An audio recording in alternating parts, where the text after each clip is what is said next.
Samir, welcome to the show. Hey Omar, thank you. Thank you so much for having me here. My pleasure. Do you have a favorite quote, something that inspires or motivates you that you can share with us? Sure. I mean, if you're asking about business, my favorite quotes are, what matters is how intense is your intent. And I like the Nike way. Just do it. Love them both. That's great. So let's talk about Konnect Insights. What does the product do? Who's it for? And what's the main problem you're helping to solve? What we call about Konnect Insights is an omni-channel customer experience management platform. But simply put, what happens in today's world is when I'm a brand, I could be a brand from any given sector, be it automobiles or fintech or airlines, QSR, retail, F&B. People are expressing opinions about me on various platforms and trying to reach out to me if they have any queries or issues. And at the same time, when they talk about these issues or queries, they are also creating a brand perception about me as a brand. Uh, and in today's world, the customers can go on any platform. They can go on X, Twitter, Facebook, Instagram, YouTube, LinkedIn. They can also go on blogs, forums. There are so many review sites. And every time they talk about me as a brand, they're actually telling all their friends that I have a problem with this particular brand, and it's kind of creating a brand perception. And no matter if I'm having some brand ambassador talking great things about my product, but if one of my friend is not having a good experience, then he's going to take me seriously more than the brand ambassador. So that's the context on which this product is built. We bring in data from all possible channels, all over the web, right from social media, which is Twitter, Facebook, Instagram, YouTube, LinkedIn, your Google business reviews, sites like Trustpilot, Quora, also data from blogs, forums, Uh, that is one source of data. We cover all non-voice channels. And then we also ensure that your emails are integrated within our platform, your calls, call center apps, chatbots, every single touch point about a customer gets tracked in our platform as you authenticate your channels. And that's just the start. Beyond this, we give you entire customer 360, who is talking, from where they're talking, what kind of responses you can give, assisting the agents. It's built on top of AI, so we kind of offer all those features within our platform. So you have, social media listening tools that look out for mentions for your brand. Some will actually help those brands to actually reply and engage with your customers.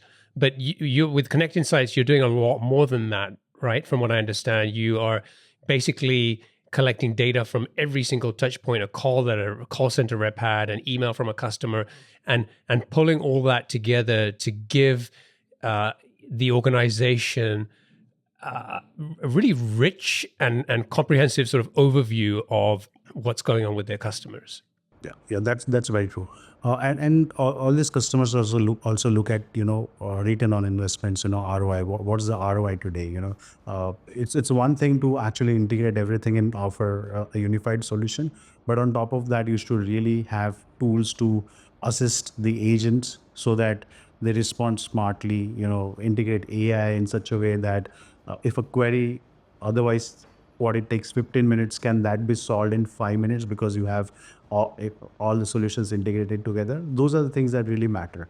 And if we can reduce that time by 1/3, that means today's their agents with Konnect Insights can actually solve 150 queries instead of 50 that they were solving with other siloed platforms. Which means if in a day they can actually do 3 times more than what they're doing. So agent productivity, also giving you all the insights, and there's another angle to the product as well, which gives you detailed marketing insights of who is talking, from where they are talking, what is the sentiment, what different product aspects people talk.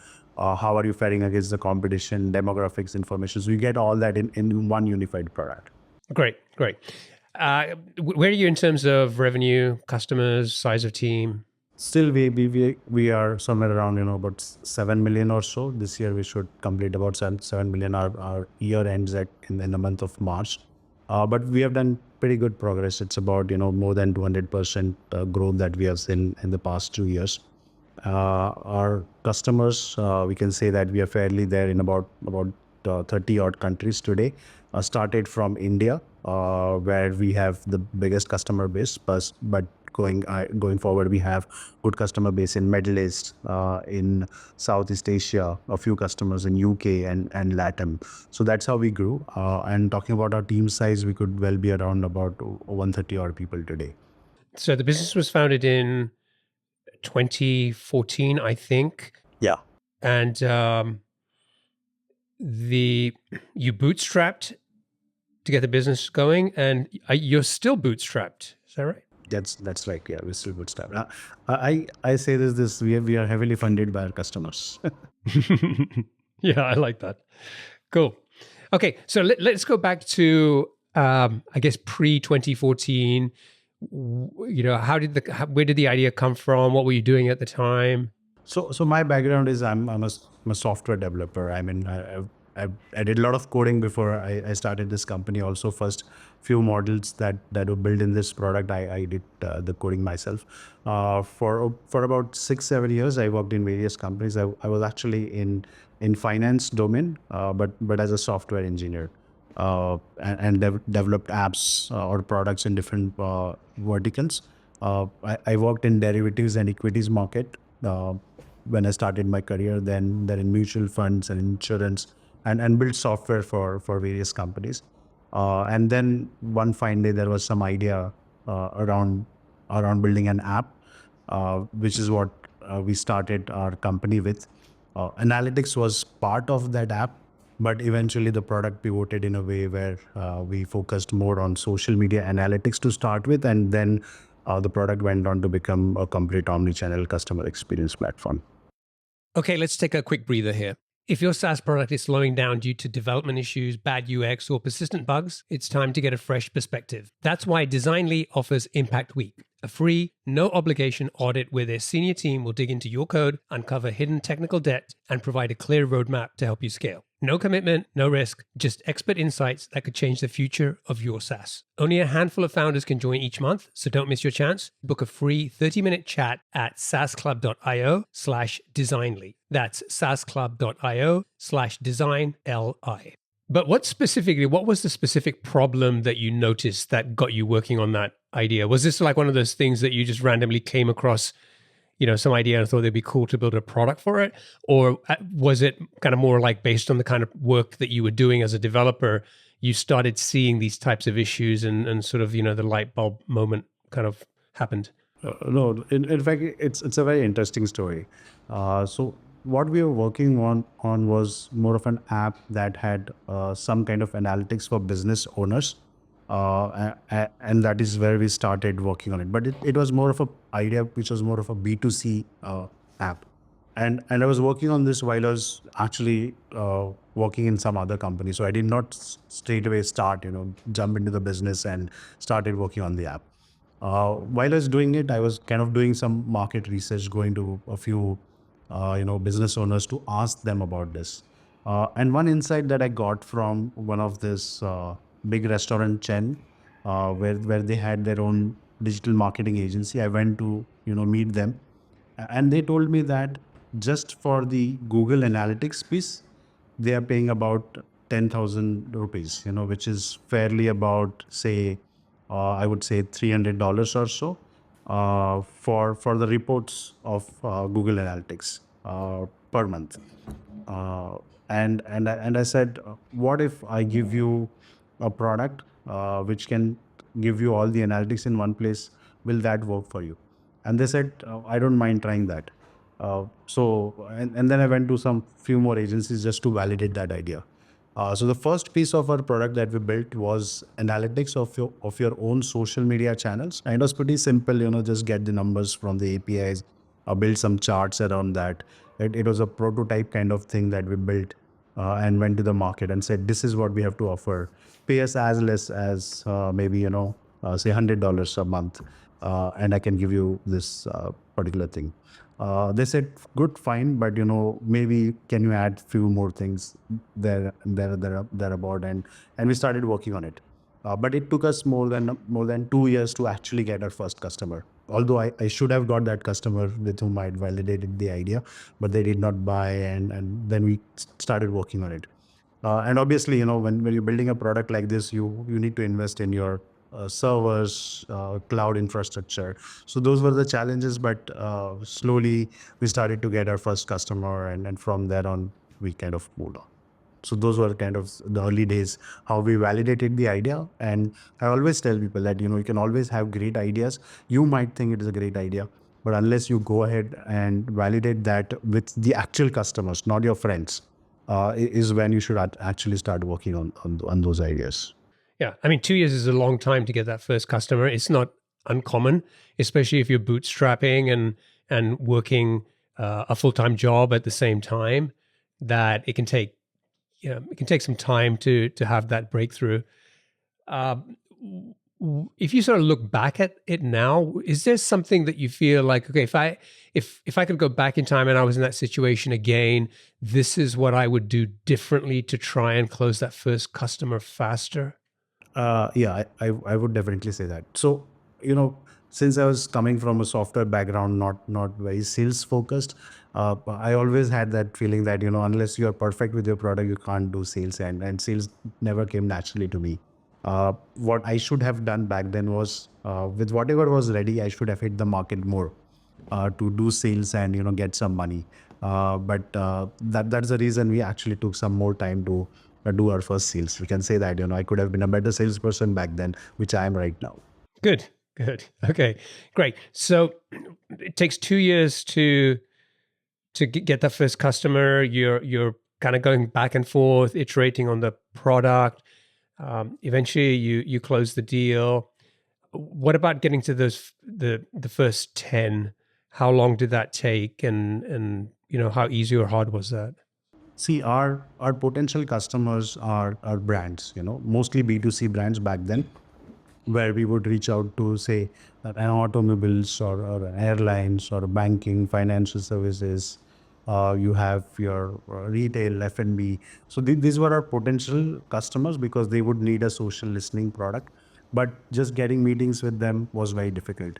So what we did was we went through the route of agencies, and each of these brands have a social media agency. And back then, it was not very structured. If you see in today's world, most agencies would fall under Dentsu or WPP Group, or Omnicom, IPG Group. Back then, there were a lot of agencies which were scattered. Today, they are part of some or the other group. So we went to those agencies, showed them the product. It was very important for them to have this kind of product for their pitches to the customer. Okay, so our first set of customers were agencies. We told them that fine, you can take our product for free for pitches, but if you win the pitch, then sell our product. So it was a very natural partnership with all digital marketing agencies back then, and we worked with them. So and we started from India. So getting the first 10 customers, and even first, I would say 25 to 30 customers, it was not direct to the customers. It was via the agency channel. That's how we actually started our business with. And I'm very thankful for all the agencies who helped us back then. How many conversations did you have to have until you landed, you know, the right number of agencies you needed to get those first 10 or 20 customers? Okay. In fact, much before we got our first customer, I had meetings with all possible agencies here in Mumbai, India, where we operate. Again, you have to be innovative when you don't have a lot of money. So I had some intern working for us, and I was in fact not paying him. I was telling him that this is your college internship. Internship. I do not have money to pay. If you want to work, I'll give you the exposure. You're going to work directly with me. He agreed for that, and he used to arrange at least 5 meetings a week for me, if not more. And we would go and meet the agencies, and because social media was fairly, new and fairly big back then in say 2014, 15. Everybody wanted those social listening reports, and we created very good dashboards. In fact, back then when we were actually presenting our product, we were not even saving data because we were not having, enough servers to save all the data. So we were actually showing it runtime, just fetching the data right there, showing the dashboards. It was only when I got the first paying customer who paid us for in advance for 3 months for total of 5 brands. That was the biggest deal that we cracked. That day, I bought some decent enough cloud infra to actually start my product. I said my implementation will take 15 days. You have to pay me. Then only I can give you discounts for 5 brands. And they had some problem with their earlier product, and they badly wanted some solution. They liked me more than the product, and that's when we actually took some money that day itself, went on to buy the cloud infra, and then we started. Yeah. So around that time, the product was you talked about kind of looking at Google Analytics and giving them a nice dashboard of their data. And then you mentioned social listening. So fundamentally, is that what the product did at that stage? Is sort of those two things? Yeah. Till that time, we actually were building, the entire piece of also social response management, so they could get the feed and also respond to the customer queries. When we were only offering analytics of say Google or Twitter, Facebook, Instagram, YouTube analytics, they were saying that we still get this from the native platform. Why should we pay for the entire, you're just bringing all together. So we worked on getting the social media response management for the customer care team. That's when they actually said, okay, now it makes sense to have both the solutions ready in one platform. By the time we actually got our first serious customer, is when our product was kind of a finished product with the social care plus the social listening plus the social analytics, and then we went on to build also social publishing. So the product was evolved by the time we actually got our first customer.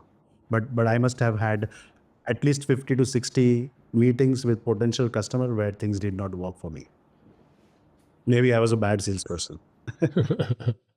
No, it's just part of the learning process, right? It's just like we all have to go through that. But 50 or 60 meetings of not having a breakthrough, that's hard, man. It's like you gotta be super resilient to keep going.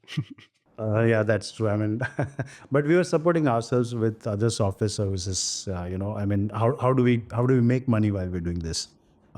We had no capital, so we were actually doing software services business for a lot of other companies, where we would make some money so that we could support ourselves. So when people ask me, how did you bootstrap? Because you're building a product, you need server infrastructure, you need a team, and you're again competing with some of the biggest competitors. How do you still manage to bootstrap? So my answer to that is, when you look at services companies, there are many services companies, they never get funded, right? They always get money from the customers. So that was my idea, and that if you need to build a product, you need a team, you need maybe cloud infra. You also need to pay for data. So how do you make money? You need to find your own ways, because if you invest too much time chasing the investors and not actually meet your customers, then you're going to lose time. So you either have a choice to you can do both, of course, meet the investors also and also focus on the customers. But I was very focused on, getting new customers, and to support us, we were actually doing software services business. So if software services businesses can grow without funding, then why can't products? Because we are really good at building products, so we should be good at also building software services, where we actually supported ourselves, made some money, and that money we invested in the product. So by the time you got the product sort of figured out to a place where you were able to sell it to potential customers, what was the competitive landscape like? How many other products were out there? How much of this is kind of like a new category and people haven't really got a good solution, versus there are already products out there and you're trying to figure out how you can differentiate and kind of find a space for your product? We can fairly say that this was a crowded space back then. There were many products out there which were offering these services. Our unique value proposition was we were offering everything in one product instead of instead of customers buying 3 or 4 products. So just in the social space where we were operating back then, and today of course we are a complete omni-channel solution, but back then we were a social suite which could do social care, where responding to the customer queries, where we could do social listening, social analytics of your brand and competition, and social publishing. So I divided them into 4 different categories. And the products which were there available were actually doing, one thing, not everything. So there would be something like a Hootsuite or a Sprout Social focusing too much on social media publishing. There could be Brandwatch, Talkwalker on social listening, and there could be products like Simply Measured, and the products like Social Bakers, which would focus on social media analytics. We were offering a solution all in one. That was our unique value proposition, and we would say that you'll save money with one product instead of going for at least 3 or 4 products. So that's how we kind of showed the unique value proposition back then. But today we kind of tell the entire omni-channel story, not just social. We bring in data from emails, calls, chats, and give you a complete unified view. So over the years, our unique value proposition did change, but now it is not really about saving money on the products. It is actually saving money on the operations side of things. That's the pitch that we do today. So things have changed. Back then, this was a story. Now the omnichannel and AI is a story today. Cool. So when a founder, an early stage founder, is trying to get a product into a market, and they're already established incumbents who've been around for years, they often have a ton of features that your product doesn't have, and so there's this huge gap in terms of feature comparison. When you then say I'm going to be an all-in-one, so you don't have to buy 4 or 5 products, now you've just 4 or 5 x'd the number of features that you have to potentially compete with. So the value prop in terms of all-in-one, great, but did you have challenges or difficulties when people would then look at your product and say, okay, that's great in terms of all-in-one, but I don't have this XYZ or whatever? Or did you feel like you you were able to figure out which were the features that really mattered? Yeah, that's very important. Because you're kind of taking chances on few features that you believe will work. For example, while we are offering all the 4 features, for me the listening and analytics was my personal favorite. But as we were working in the market, we believed that social care is more important because that's what customers were actually looking for. And we did some insights. Let's say we have some set of customers, about say 40 odd customers back then, and we were looking at which all features they asked for most. Where are the support queries coming? And personally, because I love analytics and I love dashboards and I love BI tools, my focus was more on the social listening and analytics side of things, whereas our customers were actually preferring more the care side of things. And although we did not have good reports on care, which are like your ticketing or CSAT or NPS, SLAs, we were actually not good enough, to be honest, because we are focusing more on the listening analytics. So the customer queries come, and then you cannot argue with them that this is not how it works. You actually have to listen to your customers. They are the best ones to give you feedback, or the critical ones. If they are facing some problem, try to work on it, and then you gauge the idea, and then you start focusing on those features that really matter and can work in the market. Because we can always make the mistake of thinking that this is what I believe is the best feature of our product versus what the market really likes. Let's talk a little bit about expansion into markets outside of India. I was talking to a founder this morning, actually, who is early stages in India, has built a great product, has had some success with some local companies, and now he's like saying, how do I expand? How do I get into the US market? I don't know people there. It's not like I can get warm intros or anything like that. And it's a challenge for a lot of founders. they maybe look at the US market as obviously one place that they want to be. They may be in India, they may be in Europe, they may be somewhere else. What was that experience like for you? How did you go about, which market did you tackle first? I mean, obviously you're in 30 different markets now, but how did that process start? In fact, from the day one when we were actually building the product, we knew it that this can go to all possible countries if it is working in India for a certain set of customers. See, my belief is like this. Like, let's say if I have 5 customers today, and if they are enterprise customers, and if they have opted for our product, that means the product is a right fit. Then if I have 5, I'll definitely have 50 customers. I just need to figure out a way to reach out to those potential customers. If I have 50, I'll definitely have 500. I need to reach out to those customers. Now, that is the difficult part. First you have a product, and then you want the world to know about it. And when you say, the world should know about you, you cannot directly jump to the market which, you feel that will work. And I've seen a lot of, in fact, today, I'm part of a lot of groups where where the founders meet and all. I have seen stories of the most funded customers, most funded SaaS startups, where the first thing that they did after getting money was spend that on ads.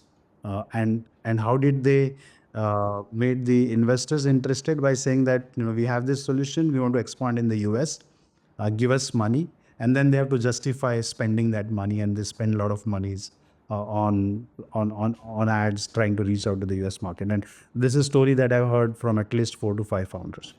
Now, even if you're bootstrapped, right? I mean, straight away you shouldn't think of jumping into the market with direct sales. The best way to do is find out the channels which will take your product, and that's the easiest way to do it. And what we did was, we kind of tried to partner with CRM companies, contact centers, say chatbots, and marketing automation tools. And we defined something called as 4 pillars of omni-channel customer experience. Every single brand wants a CRM.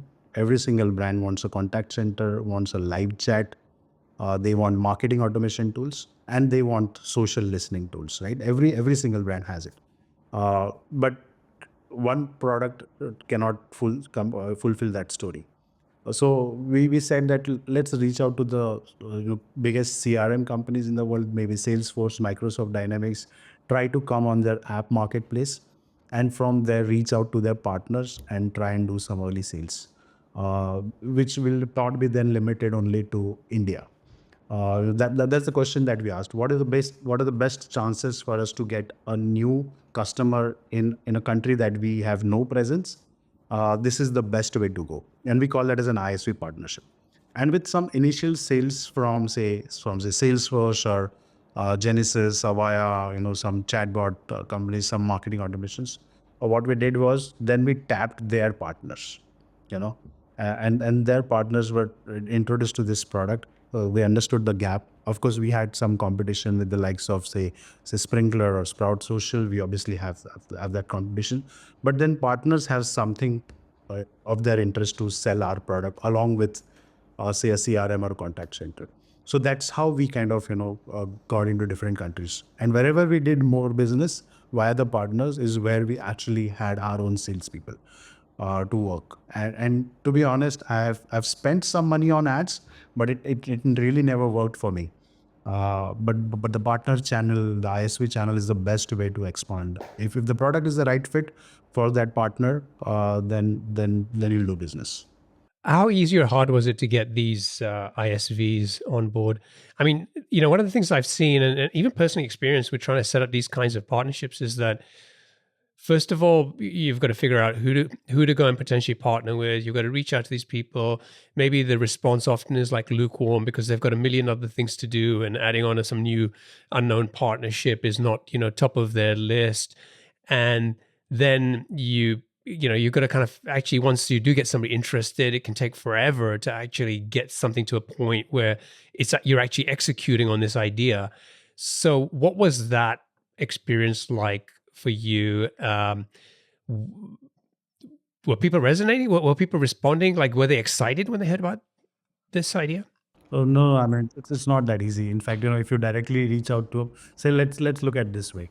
There are so many partners of Salesforce. There's so many partners of Zendesk or Freshworks. You get a list of those partners. You try to reach out to them. They are already doing great business with with the likes of Salesforce. In fact, these companies give them leads, and they're very much busy with the implementation and stuff like that. So it's not an easy thing to do, really. But once you get on their marketplace, like Salesforce as an app exchange, that's when they actually take you seriously. If you get into the app marketplace of, let's say, a Genesis or a Nice, which are bigger contact centers, once you are there in that marketplace, that's when the partners take you seriously. And if you get an introduction uh, from from the ISP directly, again the partners would be interested. So it's a difficult process. We actually have a team of 5 people dedicated to get the partners, to get our product introduced to them. Then it gets to the nurturing team of the partnership team. And I'll tell you, I mean, we could probably have today 90 partners with whom the agreements have been signed, but we might be hardly working with 20 odd partners. Whereas we are still nurturing those 70 partners where they can give us the first deal.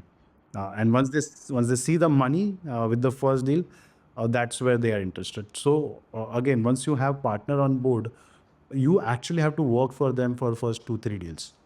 You find the lead, okay, but you don't close directly. You give it via the partner. Never mind, you might lose 25 30% of the commission. But then once that partner sees that we are working for them, and we actually get the lead, our people do the demo, we close the deal, and yet we give commission to the partners. So if you really have to build that win-win model so that they get the first set of customers because of us, and then they start bringing you business. So there are two things to it. One is to convince the partner to become a partner. After they get a partner, you should have a very good plan to how to work with them. I like that. I think some founders might look at that type of situation and say, why, I can't afford to give up 25 35% of potential revenue on this deal, and especially if I'm doing the work, I'm finding the lead, my team's doing the demos and so on. Like, why not just go directly and do that? But the picture I sort of had in my mind was, it was almost like you were going to one potential partner, and it might take forever to get this thing going, and you're having to do a lot of work. But once this sort of flywheel starts spinning, and they see the value, and they understand, they see money coming in, they understand how to sell this thing, it starts to take care of itself. And then you can move to another place and try to get another flywheel spinning and so on. And in the long term, it turns out to be a better approach, because then you're not having to, bring in all the leads and sell and do everything yourself. Yeah, it can always be a lean model, because even though we have our sales people in certain parts of the world, we only do business via partners. Outside India, we don't do direct business. We do it via partners. So our salespeople can be 1 or 2 people in that country.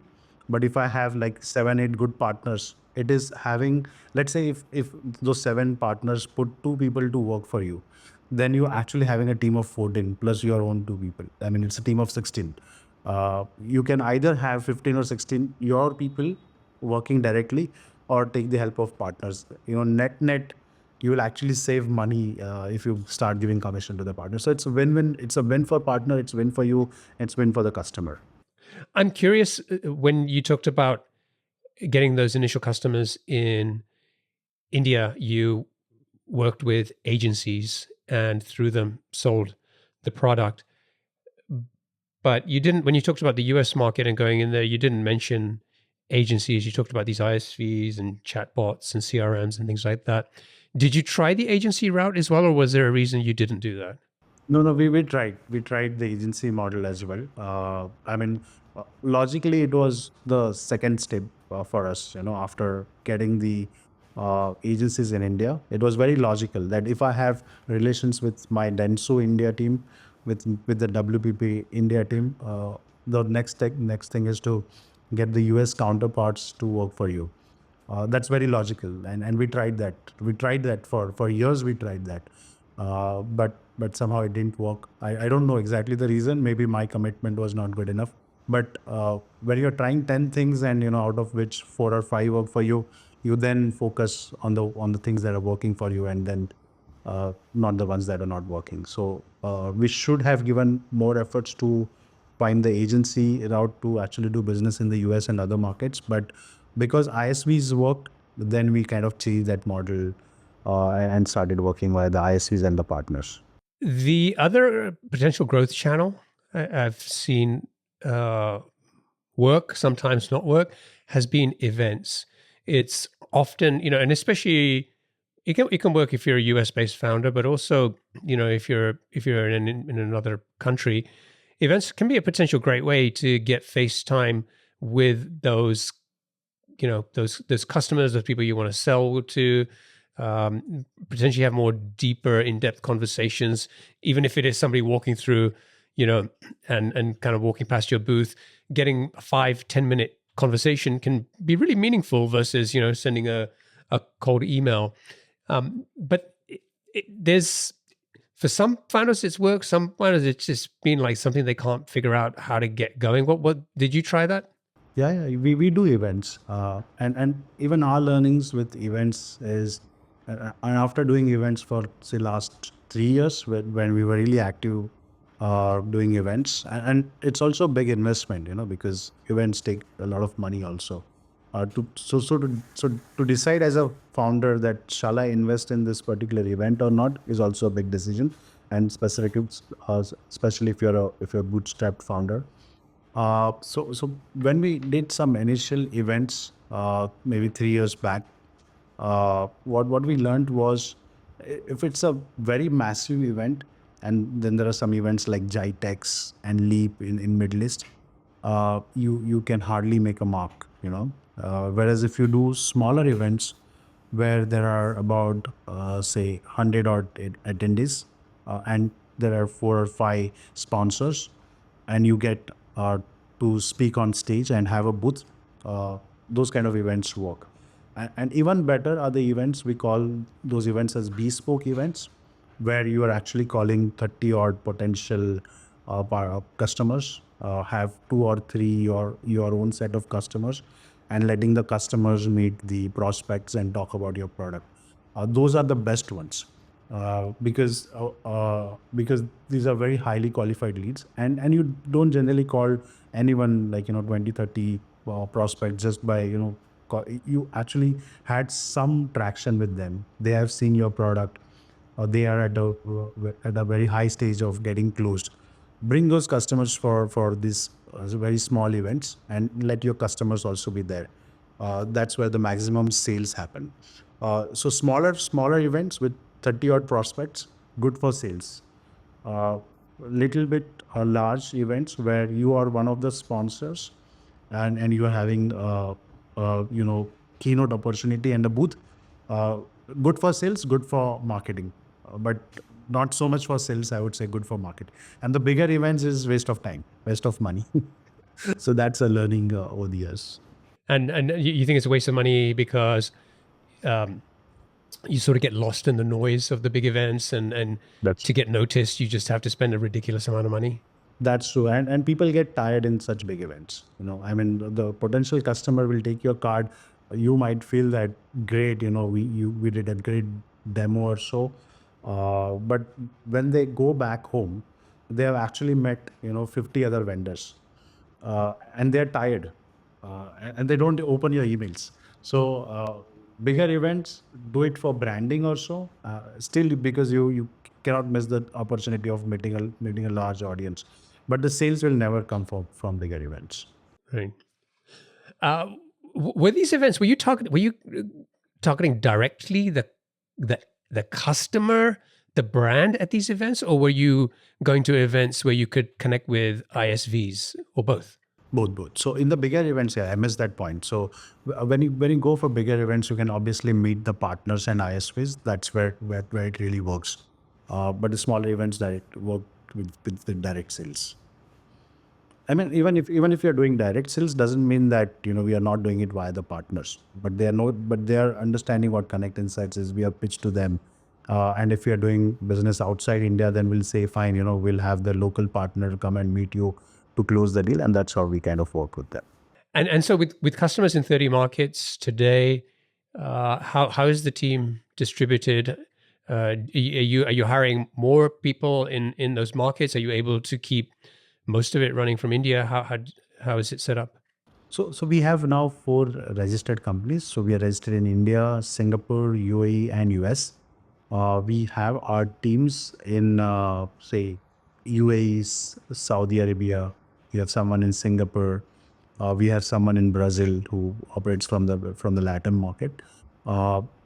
Most so product hiring, customer success, solutions consultants, all in India.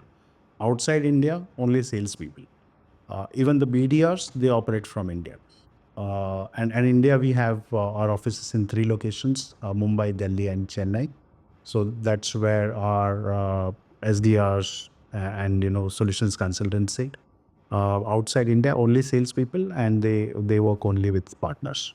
Great. So it's been quite a journey, from 10, 11 years ago to being in a full-time job, having an idea, building a product, waiting patiently 2 years for that first customer, having those 50 or 60 meetings with people and getting no breakthrough, through to closing the year at over $7 million in revenue.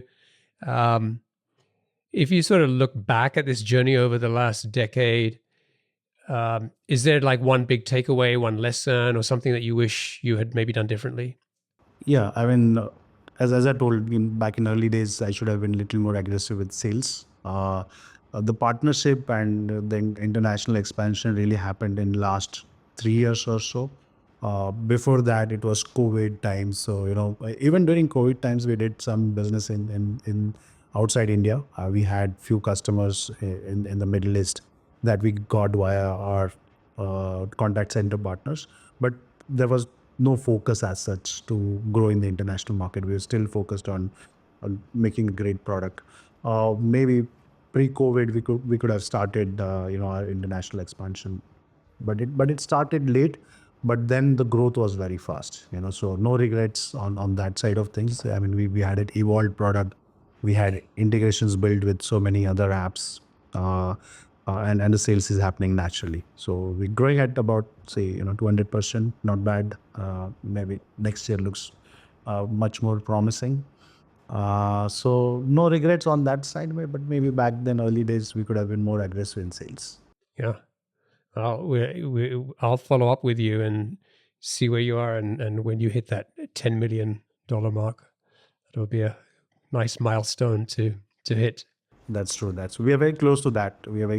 Our targets for the next year are obviously more than 15 million, and we hope we should achieve that. Yeah. Great. All right, let's wrap up. Let's go into the lightning round. I've got 7 quick fire questions for you. Okay. What's one of the best pieces of business advice you've received? One of the best business advices that I received in early days was if you have the right product fit, money wouldn't be a challenge. And you need not be ready with everything as you go along. Things will work out for you. Just do not hesitate to take the right step. If you believe that this is the right thing to do, but money is the challenge, do not hesitate to actually go ahead and invest. What book would you recommend to our audience and why? A few good books that I read. One is definitely the one by Predictable Revenue. It's by one of the employees of Salesforce. I'm not getting the name right now. There's the another book is Never Split the Difference. If you really want to know a lot about negotiations and how to go about it, I would highly recommend this book. There's another book that I really like, not related to business, but something that will help you in your life. I have read that book at least 5 times so far. It's Zen and the Art of Happiness. That's one of my favorite books. Nice. The Never Split the Difference is Chris Voss, and I don't know if you've seen masterclass.com. Of Chris was, I've seen him. I've seen that. Yeah, so he has a masterclass now on there, and I just signed up for masterclass again recently, and it's genius, the stuff that he goes on about in terms of negotiation strategies. And this guy came from being a hostage negotiator, right? So it's like amazing stories, but in many ways you sort of realize, oh, actually, the stakes on this kind of situation I'm in trying to negotiate is nothing compared to what, this guy has a sort of experience. But really fascinating just hearing him talk about that stuff. Very, very good book, and in fact, I subscribe to that masterclass also. It's on Netflix or Amazon Prime. This was during COVID times, and I subscribed for it. After reading the book again, I subscribed for the masterclass. Yeah, it's great. What's one attribute or characteristic in your mind of a successful founder?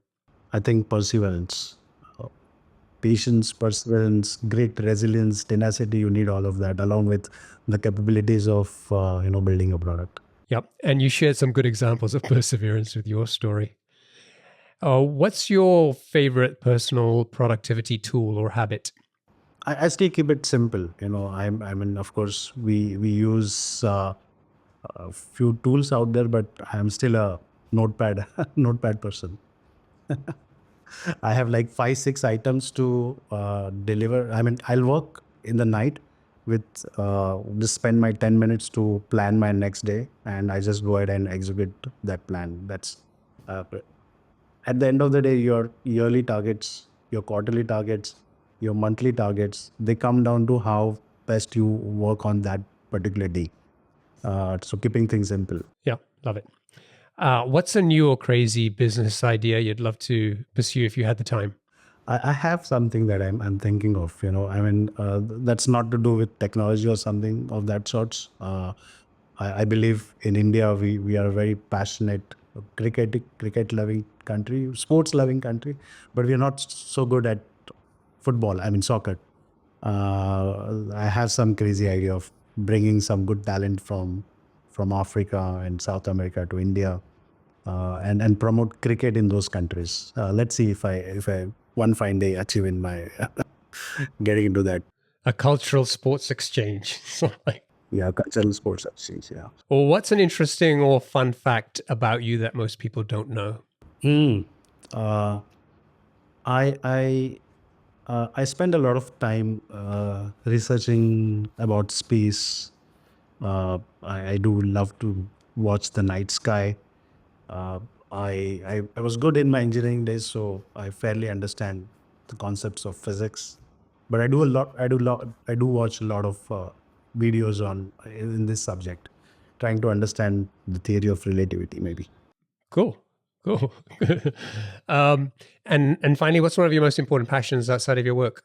I was a good sportsman. I played cricket well. I was a very good chess player. I played football also. So yeah, I mean, for all my friends who know me from my college days, they would remember me as a sportsman. So I definitely love to still play cricket and play football and chess. So yeah, that's what I do. Love it. Great. Well, Samir, thank you for joining me. It's been a pleasure kind of unpacking that story over the last decade and sharing hopefully some useful lessons for other people who are listening. If people want to check out Konnect Insights, they can go to konnectinsights.com. That's Konnect with a K. And if folks want to get in touch with you, what's the best way for them to do that? Well, they can connect with me on LinkedIn. Just search for Samir Narkar or Twitter. My handle is @Samir Narkar on Twitter. And you connect with me on LinkedIn or visit our website, talk to our chatbot. We kind of released a new chatbot on our website, and built on top of AI, with an AI agent. It's one of the best chatbots that we believe, and has a good sense of humor as well. We maybe try it. You can try that as well. I'm going to try that out too. Cool. And we'll include those links in the show notes as well, so people can find them. Great. Well, thank you so much. Appreciate your time. And I wish you and the team the best of success. Thank you so much, Omar. Thank you for having us here. My pleasure. Cheers.